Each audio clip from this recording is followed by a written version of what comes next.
están? ¿Qué tal? Mi nombre es Rodrigo González y esto es Libroxina Forte, tu vacuna espiritual contra la pandemia. Ahora quiero compartir contigo cuáles son los libros que más provoca volver a leer. De hecho, ¿qué te ha pasado muchas veces con algún libro especial que ha llegado al final del libro y te da una tristeza tremenda de que esa aventura se termine de esa manera tan abrupta, ¿no?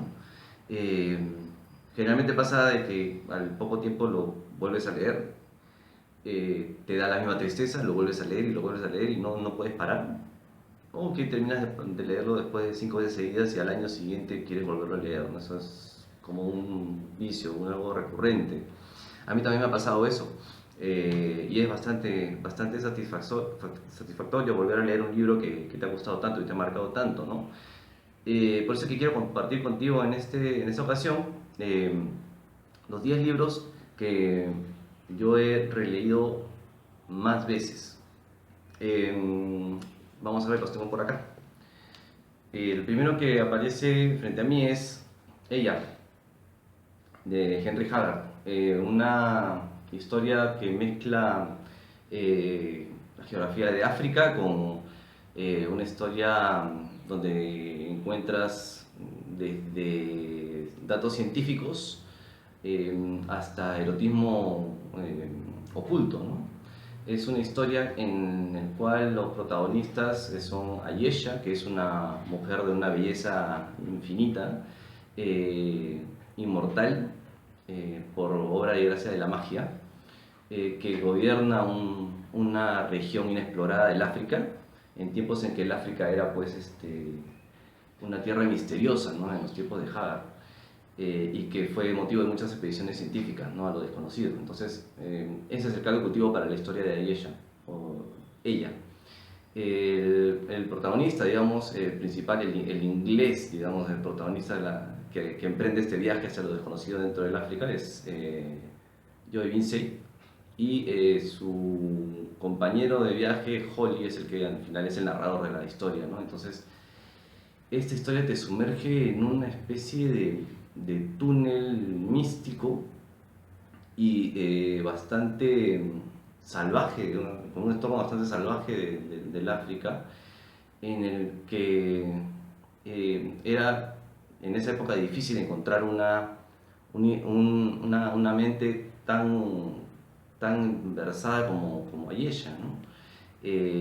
Bueno, sucede que es un ser inmortal que tiene varios siglos de vida y frente al cual los hombres encontraban imposible resistirse, ¿no? Entonces, es más, su título en ese pueblo es Ella la que debe ser obedecida. Entonces no había otra, o sea, la obedecías o la obedecías, no solamente por la belleza, por la atracción de su belleza, sino porque si no la obedecías simplemente terminabas muerto. Entonces ese es uno de los libros que más veces he leído. Otro libro que también he leído varias veces, he releído varias veces, es El misterio del cuarto amarillo, de Gaston Leroux. Es el típico caso del recinto cerrado. Es, muchos de los que han leído la saga de Sherlock Holmes se van a sentir bastante curiosos con respecto a esta lectura, ¿no? Es una obra en la que encontramos la aparición de Joseph Rouletabille, que es un detective aficionado pero brillante, muy joven, que parecido a Sherlock Holmes pero mucho más joven, que le voltea todos los casos a los detectives tradicionales de la policía, ¿no? Ve las cosas desde un lado totalmente distinto, ¿no? Desde fuera del bosque. Entonces, lo que pasa en este caso es que ocurre un asesinato dentro de un recinto cerrado, que aparentemente no era posible que nadie entrara ni saliera. Entonces, ¿cómo es posible que se haya cometido el asesinato si es que no era posible ni entrar ni salir? Entonces, con la brillantez de Leroux se va, a medida que vas avanzando en la aventura, vas descubriendo nuevas cosas que te encaminan hacia la ruta, ¿no? Obviamente, al igual que Sir Arthur Conan Doyle en el caso de Sherlock Holmes, nunca te van a dar todos los elementos para que tú deduzcas cómo fue que se produjo el crimen, sino que paulatinamente te van soltando pequeñas pistas a lo largo de la novela para que tú vayas haciendo tu propia elaboración. Eh, pero eso, te van a soltar solamente lo que a ellos les conviene, obviamente, porque la idea es mantener la intriga hasta el final, ¿no? Pero es bastante entretenido leerlo y es una de las razones por las que lo leí muchas veces también. Otro libro que ustedes deben conocer bastante es El viaje al centro de la Tierra de Julio Verne. Está la historia del famoso profesor Lidenbrock, que encuentra un manuscrito y que al final, traduciendo los criptogramas, se encuentra que es de Ernest Agnussen, que había sido un explorador perdido. Y atando cabos y siguiendo sus pistas y descifrando criptogramas, encuentra la ruta de Agnussen hacia el centro de la Tierra. Entonces, hay muchos momentos muy emocionantes dentro de la historia, ¿no? Por ejemplo, en el momento en que el sobrino de Lidenbrock, Axel, se pierde en la total oscuridad y no hay manera de ubicar a sus otros compañeros de aventura, ni que ellos lo ubiquen a él. Finalmente se encuentra la manera, pero se lo dejo para que ustedes lo lean, ¿no? El fantasma de Canterville, de Oscar Wilde, es uno de los libros que más he leído desde mis primeras lecturas. Lo vengo leyendo. No me canso de leerlo. Ya perdí la cuenta de cuántos. Si son 20, son pocas. Me capturó primero la idea de esa contrapolación entre el pragmatismo americano y el romanticismo inglés, que al final es una burla hacia el estilo de vida americano de esa época, ¿no? Por parte de Oscar Wilde, que en inglés era el romanticismo versus el pragmatismo, ¿no? Entonces, es la historia de un fantasma que reina en un castillo, el castillo de Canterville, y una familia, la familia Otis americana, que viene a vivir a ese castillo y que sencillamente no le da la importancia que el fantasma quisiera que le den como fantasma, pues, registrado y certificado de ese castillo. Simplemente lo toman a la ligera, e incluso los gemelos Otis le zampan un par de sustos al pobre fantasma en su propio castillo. Pero también está la figura tierna y compasiva de Virginia Otis, que al final es quien logra redimir al fantasma, ¿no? El fantasma se redime con la ayuda de Virginia. La manera también se la voy a dejar para que ustedes la descubran leyendo Fantasma en Canterville. No sé si es una novela corta o un cuento largo, pero es de una lectura fácil, sencilla y muy agradable. El gato negro de Edgar Allan Poe.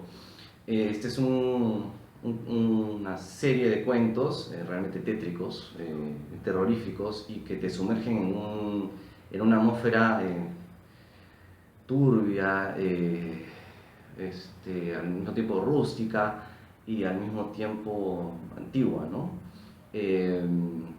Aquí hay varios cuentos que son muy potentes, como por ejemplo el Pozo y el péndulo, que describe el sufrimiento de un prisionero, me parece que era prisionero por la Inquisición, que lo torturan dentro de unas mazmorras. Y es la historia de estas torturas, ¿no? También está el descenso al Maelstrom, el Maelstrom, saben ustedes que es estas aguas turbulentas que están en los países nórdicos. Pero Edgar Allan Poe lo transforma en un lugar tétrico también, ¿no? En el que una persona está esperando simplemente el momento en el que va a ser finalmente engullido por el remolino. Y otro título también es bastante fuerte, es bueno, en fin, el mismo Gato Negro, ¿no? El Gato Negro, que es el primer cuento que aparece en esta selección, francamente es una especie de conciencia, la conciencia culpable del protagonista del cuento, que finalmente lo devela y lo muestra como culpable frente al mundo, ¿no? Es bastante desalentador y para los que quieran tener un gato, mejor no lo lean. Otro libro que fue bastante enriquecedor para mí leerlo y bastante reconfortante fue El Mundo Perdido, que es casualmente, si ustedes ven la portada, es casualmente, para mí es la novela en la que se basaron en los de Jurassic Park para hacer la película. Es la historia de un grupo de expedicionarios al África que van en busca de una tierra perdida, que al final encuentran que es una especie de meseta, y en la cual encuentran especies que que eran supuestamente extintas, ¿no? Y es la historia de ellos, para la sobrevivencia de este equipo en esas tierras, mientras que están tratando de develar sus misterios, ¿no? Otra historia en el rubro de terror que me encantó también es Otra Vuelta de Tuerca, que es, si nos vamos otra vez a Hollywood, me parece que ha sido una fuente de inspiración para la película Los Otros, en la que protagoniza eh, una película bastante fuerte, ¿no? La de los fantasmas que entran que supuestamente eran los fantasmas y la historia era otra totalmente distinta, ¿no? Pero en este caso es la historia de una institutriz que llega a una casona antigua de Europa y en la cual tiene que cuidar de dos hermanitos. Pero no solamente lo tiene que cuidar de que coman, de que se alimenten, de que duerman, sino que los tiene que cuidar de unos fantasmas que los están acosando, ¿no? Y es básicamente la historia de esta institutriz y de estos niños que luchan por no solamente mantenerse a salvo de los fantasmas, sino que mantener la razón. Es bastante bien llevada la historia, ¿no? Bueno, y para los amantes de Sherlock Holmes, el clásico de Conan Doyle, esta es una selección de algunos casos. Esta selección me gustó particularmente porque es la primera parte de la historia de las historias de Sherlock Holmes. Eh, Desde los inicios, desde que Watson lo conoce, hasta el enfrentamiento con Moriarty en las cataratas de Reichenbach, que es la primera parte de la saga de Sherlock Holmes. Supuestamente aquí Sherlock Holmes muere al final, pero no es que muera en toda la saga. ¿Por qué? Porque cuando terminó esta primera parte de la saga y Conan Doyle, harto ya del personaje de Sherlock Holmes, lo mata, fue tanta la protesta de los seguidores de Sherlock Holmes que a Conan Doyle 10 años después no le quedó otra que resucitarlo. Y tuvo que resucitar a Sherlock Holmes y ahí empieza la segunda parte de la saga de Sherlock Holmes. También muy recomendada.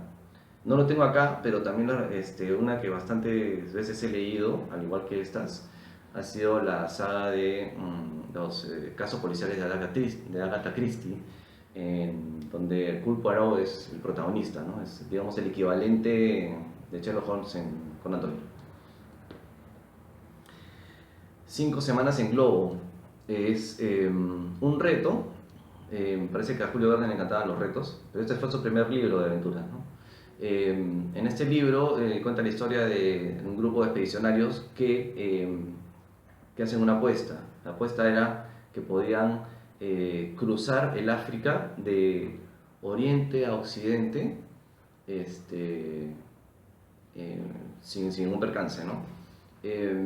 A diferencia de la Vuelta al Mundo en 80 días, el tiempo no era parte de la apuesta, simplemente que podían cruzar África de esa manera, en globo, cosa que en esa época todavía no se había intentado. Entonces Julio Verne, como siempre un paso más adelante, hizo esta propuesta, ¿no? Y fue un boom literario, su primera novela y su primer éxito. Luego está también de Henry Haddard, el mismo de ella, que ya les presenté hace un ratito, está La mina del rey Salomón, que es la historia de Alan Quatermain, que también en el África oculta, va tras las pistas de un supuesto reino atrás de unas montañas que están detrás de un desierto árido, ¿no? Que nadie se atrevía a cruzar. Finalmente llegan a ese lugar, encuentran pues toda una civilización oculta detrás de esas montañas, que ocultaban también un tesoro. pero que había una bruja ahí malvada, que era la que realmente gobernaba, que tenía la sartén por el mango, y a la que se enfrentan estos expedicionarios y su ayudante negro, que al final resulta ser el descendiente de los reyes destronados de esas tierras. Y esta es la historia de esa travesía, ¿no? Todo lo que tuvieron que sufrir, primero para cruzar el desierto, después para cruzar las montañas. De paso también era la búsqueda del hermano del protagonista. Y al cruzar las montañas, lo que tuvieron que hacer para sobrevivir a la civilización que estaba ahí, ¿no? Que el 90% los querían muertos, primero porque eran extranjeros, y segundo porque la bruja decían que eran demoníacos. Entonces, esa es la base de la historia, pero está muy, muy bien contada, y es una de las razones por las que lo he leído una y otra vez. También de Conan Doyle, Estudio en Escarlata. Es, digamos, la presentación de Sherlock Holmes frente a la sociedad. Es el primer caso de Sherlock Holmes y como tal es una novela. Es bastante buena y se divide en dos partes, ¿no? La primera parte es el hallazgo del crimen, y la segunda parte es la historia de lo que pasó antes del crimen, toda una historia que pasó unos 40 años antes del crimen, ¿no? Y que finalmente Conan Doyle hace que todo eso encaje con el final del crimen y explique el caso, ¿no? Ese es, como les digo, el primer caso de Sherlock Holmes, la aparición de Sherlock Holmes en la literatura, y también uno de los que más he leído, ¿no? Y finalmente también de Julio Verne. Como se verán, soy un fan de Julio Verne, en La Vuelta al Mundo en 80 días. Esta vez la apuesta era que sí era posible dar la vuelta al mundo en 80 días en esa época, ¿no? Entonces, el protagonista de esta novela, el famoso Phileas Fogg, se apuesta pues que sí es posible frente a sus socios de su club privado, su club exclusivo, y apuestas toda su capital contra sus socios. Entonces utiliza tren, utiliza barcos, hasta trineos, todos los medios habidos y por haber en esa época, con una precisión milimétrica, ¿no? Phileas Fogg era una especie de cronómetro viviente, entonces todo lo tenía calculado al segundo, ¿no? Todas las etapas de su viaje. Hace una ruta, conoce todo lo que son cada uno de los puertos a los que tiene que ir para dar la vuelta al mundo en 80 días exactamente. Todo esto también es matizado porque es perseguido por un detective que lo cree el responsable o el culpable de un robo en un banco en Londres. Entonces el detective comienza a buscarlo a perseguirlo por todo el mundo, creyéndolo culpable, ¿no? Entonces este también es uno de los libros que más veces he leído. Esos son los 10 libros que más he leído, que he leído más veces. Seguramente tú tienes algún libro o algunos libros que también te han atraído y que te ha vuelto a provocar leer. Me gustaría que me comentes en este video con esos libros, por qué es que los leíste tantas veces, por ejemplo, ¿no? Coméntanos sobre tu experiencia. Espero que les haya gustado esta exposición de los libros que más veces he leído. Por favor, les pido que se suscriban a mi canal y que comenten y compartan este video. Muchas gracias, y en Librosina Forte, hasta la próxima.